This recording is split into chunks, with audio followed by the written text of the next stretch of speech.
கர்த்தருக்கு ஸ்தோத்திரம். இந்த நாளுக்கான தேவ வார்த்தை யோவான் புஸ்தகம் 6ஆம் அதிகாரம் 47வது வசனம்.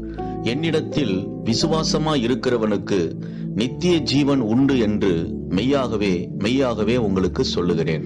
இந்த நாளின் தேவ வார்த்தையின்படி ஆண்டவராகிய இயேசு உங்களை ஆசீர்வதிப்பார்.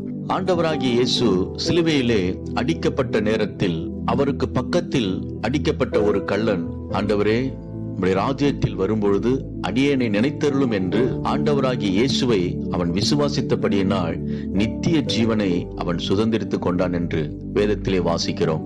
அன்பானவர்களே, இந்த உலகத்தில் தேவைக்காக இயேசுவை தேடாமல் நித்திய ஜீவனை சுதந்திரிக்கும்படி ஆண்டவராகிய இயேசுவை தேடுங்கள், அவரை பற்றி கொள்ளுங்கள்.